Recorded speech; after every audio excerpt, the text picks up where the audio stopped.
की चादर से देखो ढक गया है पलाश। यारो रजाइयां ओढ़ लो, लग गया अघन मास। दोस्तों, कार्तिक पूर्णिमा के साथ ही कार्तिक का महीना पूरा हो गया है, वहीं माघ शीश यानी अघन मास प्रारंभ हो चुका है। 16 नवंबर से शुरू हो चुका है और 15 दिसंबर तक चलने वाला है। वृश्चिक संक्रांति के साथ ही यानी सूर्य के वृश्चिक राशि में प्रवेश करते ही अघन लग गया। भगवान श्री कृष्ण ने स्वयं कहा है, बृहत् साम तथा सामनाम गायत्री छंद सामहम मासा नाम मार्गशीर्षोहम ऋतु नाम कुसुमाकर। अर्थात मैं सामों में बृहत् साम हूँ, छंदों में गायत्री, मासों में मार्गशीर्ष और ऋतुओं में वसंत ऋतु हूँ।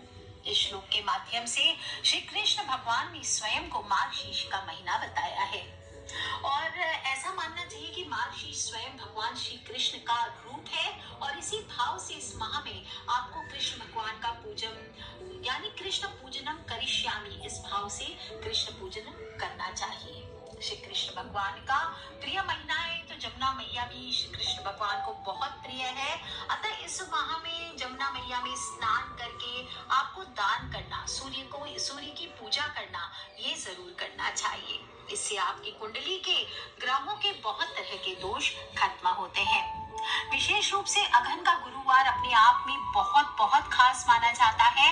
हर मार्गशीर्ष माह के हर गुरुवार के दिन लक्ष्मी पूजन जरूर करना चाहिए और जमुना जी में स्नान करके या जमुना जी का जल घर में रख करके उससे स्नान करके आप फिर श्री कृष्ण पूजन कीजिए या कृष्ण भगवान का अभिषेक कीजिए दक्षिणावर्ती शंख में जमुना जी का जल भर के। आप देखिए कैसा कमाल होता है। कहते हैं कि इस महीने में जो आखिरी दिन होता है यानी पूर्णिमा होती है, उस दिन चंद्रमा मृगशिरा नक्षत्र में रहता है, इसीलिए इसे मार्गशीर्ष कहते हैं। और इस माह में आपको शंख और लक्ष्मी पूजन जरूर करना है। शंख को भगवान विष्णु का प्रमुख आयुध शस्त्र माना गया है। लक्ष्मी जी के भाई भी माने जाते हैं क्योंकि जो 14 रत्न उत्पन्न हुए थे समुद्र मंथन में, उनमें से एक रत्न है और भगवान विष्णु सदा ही इसे अपने हाथों में धारण करते हैं। चक्र, गदा और कमल के साथ साथ शंख भी उनका शस्त्र है और इस माह में विष्णु भगवान के सहस्त्र नाम का पाठ करना चाहिए। लक्ष्मी समुद्र पुत्री है, शंख उनके सहोदर भाई, तो अष्टनीति और नवनीति में शंख का स्थान माना गया है। शंख को विजय हो, समृद्धि हो, सुख हो, यश हो, कीर्ति हो, लक्ष्मी हो, इन सभी का साक्षात प्रतीक माना जाता है। हमेशा बताती हूँ कि घर में शंख की पूजा, विशेष रूप से दक्षिणावर्ती शंख, और वो भी शुद्ध शंख होना चाहिए। आजकल लोग कैल्शियम से निर्मित कर देते हैं शंख को, तो वो शंख ना ले, प्योर वाला शंख लीजिए और वो भी अभिमंत्रित किया हुआ होना चाहिए। 1.25 लाख मंत्रों से, माता लक्ष्मी के मंत्रों से इसे सिद्ध करवाइए और फिर इसे घर में ला करके एक बार भी आप लक्ष्मी मंत्र का उच्चारण करते हैं तो ये गैजेट की तरह, मैजिक डिवाइस की तरह आपके जीवन में काम करता है। दक्षिणावर्ती शंख की पूजा करने से आपका घर का वातावरण शुद्ध होता है। और इसके बाद आप आरती भी कीजिए। आप शंख में, दक्षिणावर्ती शंख से अगर भगवान विष्णु की आप आरती करते हैं जल भर के, जमुना जी का जल डाल के, ये श्रेष्ठ होता है। इसके बाद पूरे घर में इस जल को आप छिड़क दीजिए, आपके घर का वातावरण शुद्ध होता है। किसी भी प्रकार की नकारात्मक ऊर्जाएं हैं तो वो दूर होने लगती है। और इसी कारण आप देखते होंगे आरती के बाद कहा जाता है कि पूरे घर में शंख का जल छिड़कना चाहिए। शंख को आप चाहे तो घर में जो तिजोरी का स्थान है, धन रखने का स्थान है, वहां पर भी रख सकते हैं। और जल के स्रोत जहां से आपका पानी आता है, जल आता है, वहां पर अगर दक्षिणावर्ती शंख, ये वास्तु में बहुत इंपॉर्टेंट माना गया है। अगर आप छोटा सा दक्षिणावर्ती शंख अभिमंत्रित करके 1.25 लाख जब से आप इसे वहां स्थापित करते हैं धन के स्थान पे या जल के स्थान पे, तो ये चमत्कारी हो जाता है, धन धान्य में वृद्धि करता है। दोस्तों, लक्ष्मी नारायण की पूजा शंख से जरूर करनी चाहिए। इससे अघन मास में विशेष रूप से मनोवांछित फलों की प्राप्ति होती है और बहुत दिनों से आप धन की समस्या से परेशान है तो वो दूर हो जाता है। अपने घर में दक्षिणावर्ती शंख स्थापित कर अघन मास में माता लक्ष्मी की भी मूर्ति आपको लगानी चाहिए। विशेष रूप से ऐसे माता लक्ष्मी की मूर्ति या फोटो आपको लगा करके विराजमान करना चाहिए जिस पर माता लक्ष्मी कमल पर विराजमान है। उनके हाथों में कमल है, आभूषणों से अलंकृत है, जिन्हें 4 श्वेत हाथी स्वर्ण कलशों के जल से स्नान करा रहे हैं। और ऐसा नहीं है आपके पास कुछ, तो इसी भावना से माँ का ध्यान करके आपको शंख से पूजन करना चाहिए। आप चाहे तो दक्षिणावर्ती ना भी हो तो वामवर्ती शंख मिले तो उसको भी आप श्री कृष्ण भगवान का पांचजन्य शंख मानकर उसकी ही पूजा कर लीजिए। इससे भी भगवान श्री कृष्ण अत्यंत प्रसन्न होते हैं।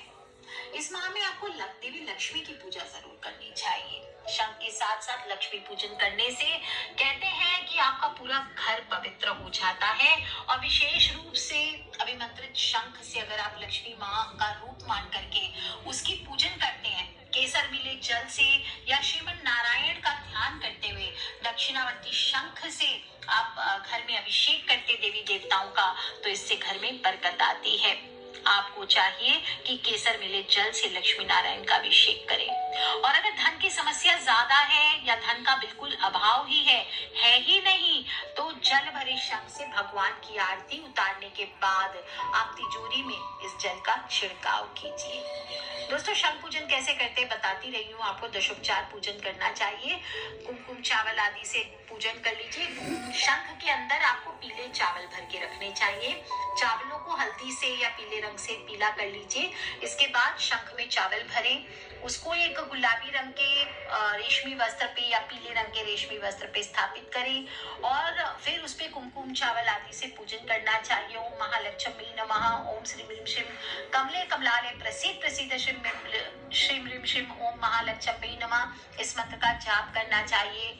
और घी से दीपक करना चाहिए। आप इस घी के दीपक में एक चुटकी रोली भी डाल सकते हैं, लाल जो रोली होती है कुमकुम के जैसी, और अगरबत्ती जलाइए, लाल पुष्प चढ़ाएं, कच्चे दूध का भोग लगाएं और वहीं बैठ करके आपके पास जो भी स्फटिक की माला श्रेष्ठ होती है, कोई भी चीज लेते हैं, बार बार कहती हूँ अभिमंत्रित लिया करें। कुछ लोग इसे मूर्खता बताते हैं, पर जब आपको इसका अर्थ समझ में आएगा कि कोई भी चीज अभिमंत्रित होने का अर्थ क्या है, तो ये अपने आप में बहुत विशिष्ट होता है। जब आप अभिमंत्रित चीजों से पूजन करते हैं, वो तुरंत आपके लिए काम करती है। और अभिमंत्रित आप स्फटिक की माला या फिर कमलगट्टे की माला, ये दो ही माला श्रेष्ठ होती है लक्ष्मी पूजन के लिए। इनसे आप जाप करते हैं तो ह्रीं श्रीं क्लीं ब्लूम शंखानिधये नमः। क्या बोलेंगे? ह्रीं श्रीं क्लीं ब्लूम शंखानिधये नमः। ह्रीं श्रीं क्लीं ब्लूम शंखानिधये नमः। इस मंत्र का आप जाप कीजिए। 27 बार कीजिए, 108 बार कीजिए, जो आपकी इच्छा हो उतनी बार कीजिए। और मंत्र का जाप करने के बाद आप जो शंख में चावल है उसको आप चाहे तो एक लाल पोटली में बांधकर या जो गुलाबी वस्त्र आपने रखा है उसी में बांध करके आप घर की पश्चिम दिशा में इसको लटका सकते हैं। आप चाहे तो एक मुट्ठी चावल अलग से ले लीजिए। अगर नहीं करना चाहते पूजा पाठ वगैरह, तो अगन मास में किसी भी दिन आप ये उपाय कर सकते हैं। एक मुट्ठी चावल ले लीजिए, हर दिन कर सके तो कीजिए, प्रतिदिन सुबह, और फिर माँ लक्ष्मी के सामने उसको रख लीजिए और ओम महालक्ष्मी नमः, ओम महालक्ष्मी नमः, ओम महालक्ष्मी नमः, ये 7 बार बोलना चाहिए। फिर माँ लक्ष्मी जी पर चढ़े हुए चावल आपको पक्षियों को डाल देना है। देखिए कैसा कमाल होता है। हानि से मुक्ति होती है, व्यापारिक घाटा है तो उसमें फायदा मिलने लगता है। और आप चाहें तो इस एक मुट्ठी चावल को लाल कपड़े में बांधकर शुक्रवार के दिन घर की पश्चिम दिशा में ऊंचे स्थान पर लटका दीजिए। बाद में आप इसे अगले शुक्रवार चिड़ियों को दे दीजिए और नया चावल लटका सकते हैं। दोस्तों, आध्यात्मिक शुद्धता